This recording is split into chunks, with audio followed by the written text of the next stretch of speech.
Now, it's one of the greatest gardening events in the country, attracting over 100,000 visitors every year. But at this year's Gardeners' World show, forget Monty Don or Alan Titchmarsh. The star attraction will be John Cavill, who's a gardening enthusiast from Barton-upon-Humber. Lindsay Smith has been to meet him.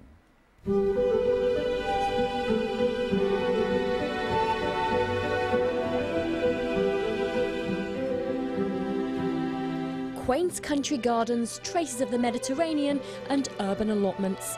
The Gardeners' World Show is a star-studded event in the horticultural calendar. But this year its biggest plot has been awarded to John Cavill and his elaborate labyrinth. I've made it a bespoke labyrinth by putting 7 outer seating rings on it. So there'll be seats that you can sit on and look down over the whole show. You can walk in, you can walk around it. I want the public to interact with the planting and the garden as it is. Labyrinths are said to be a metaphor for a spiritual journey through life. As well as lush evergreens and exotic grasses, the centrepiece of John's will be a 20-foot-high pavilion. Today it was pieced together for the very first time.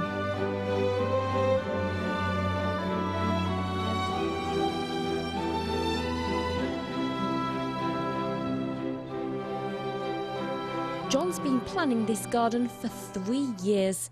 After just a week on public display at the NEC, it will be demolished. But maybe not forever. Hopefully somebody in this area, one of the wildlife parks or the stately homes, would like a labyrinth of this nature building at where they are. So yeah, hopefully we can bring this back up to this region and do it again. And good luck to John. We wish him well. Lindsay Smith with that report. Lindsay Smith and Camilla Parker-Bowles all in one report. Probably that's the first time that's happened on Look North. Now today is a very special day for one gardener from Lincolnshire. John Cavill's garden will finally be unveiled at the BBC Gardeners' World Live. It's been a real labour of love for him. We've been following him all the way. Caroline Davis has this. It's a dream which has been 4 long years in the making, but now John Cavill's labyrinth is more than just a blueprint. It's now growing in front of him. For months he's been nurturing over 1,500 plants, shrubs and trees in these greenhouses in North Lincolnshire, all in preparation for one of the biggest horticultural events of the year, the BBC Gardeners' World Live. But what you see in these nurseries are a world away from the finished article. We've got edging to put in, a pathway to put in, which is a very special resin surfacing, banks to put around the hull of the show garden. Benches have to be brought in, a big 15-foot high pavilion put up in the centre. 2 monolith stones are dug into the entrance to the labyrinth, and I think that's just about it. And here it is, the Labyrinth, the biggest show garden this event has ever seen. But time for inspiration is over. It's now time for the perspiration to begin. Would you believe 7 days ago this was a car park? It's taken an awful lot of digging to get it to look like this, but has it been worth it? Fantastic. This is excellent. I mean, the temperature at the moment is pretty hot, and we're having to water all the time. But yeah, this is coming on great. Looking at the way this is set out, absolutely fabulous. Well, it may have been 4 years in the making, but it will only take a week to demolish. The question is, will it be packed away with a gold medal?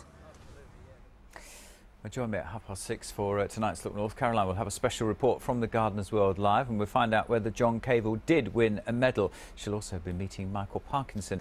Now, we'll have some response on that story in just a bit. Now, today's been a very special day for one gardener from Lincolnshire. John Cavill's work of art was finally unveiled to the judges and the public at the BBC Gardeners' World Live exhibition in Birmingham.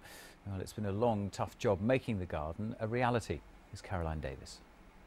Now, in this garden alone, I'm surrounded by £45,000 worth of plants. The path I'm walking on is worth up to £30,000. But to the man who designed this garden, just being here is priceless. John Cavill has spent the last 4 years of his life on this labour of love. Here in these nurseries in Lincolnshire, he and a team of helpers have nurtured thousands of plants, from shrubs and grasses to perennials and annuals of every shape, size and colour, all grown to take their place in the largest show garden the UK has ever seen, the Labyrinth. this is his first attempt. Today, the novice competes against the veterans at one of the most prestigious horticultural events of the year.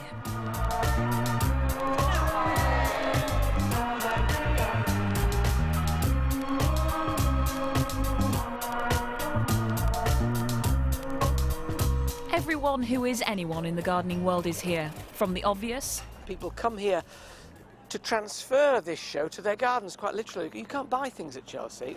Here you can buy all day, every day, and people bring estate cars, vans, little trolleys, and they stagger home with plants.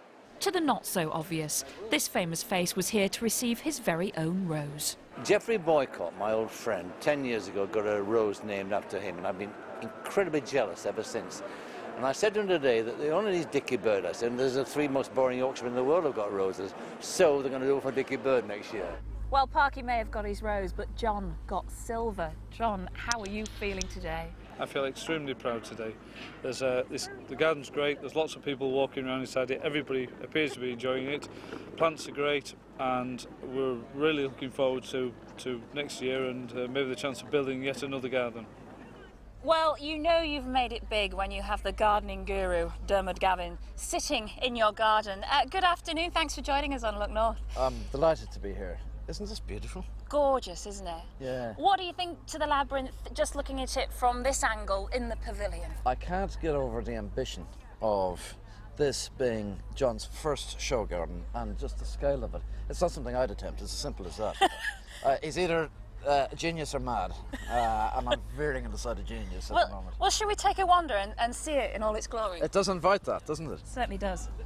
Well, Diaruid, this is said to be the country's largest ever show garden. Have you ever seen anything quite like this before? The ambition in terms of scale is stunning, but not only that, the quality is there right the way through. This is a beautiful garden, well planned, fits in with the site so well, but it can't be allowed to be left here. I mean, it must be brought home. The town council or some wealthy footballer's wife must buy it. It's absolutely gorgeous. Who wouldn't want this in their garden? Indeed. I suppose you're known for your unconventional designs. I think that's fair to say. Is this perhaps too conventional for your taste? This is beautiful, and everybody likes beauty, so I adore it. I think it's fantastic. Really well judged. Now, while we're here, we need to get a little bit of advice from you, because the gardeners in East Yorkshire and Lincolnshire, they need to know how to sexy up their gardens this summer. Have you got any advice for them? I'd call John. He'd do it. If you look at this garden, there's a nice line, there's a nice shape, which is very important in terms of garden design. But what are really the stars here are plants, and that's the way it should always be. So, the plants rule. You don't fancy putting this in your garden then? My garden is that size by that size. You haven't got time for gardening in your job. Listen, it's lovely to talk to you, and you've made John's day just being here in his garden, so thank you. Well, he's done a mighty job. Thank you very much indeed. Well, it may have been John's first ever show garden, but he still managed to walk away with silver. Just watch this space, because this time next year he's going to be walking away with a Lincolnshire Gold. I'm sure he will. Well done to John.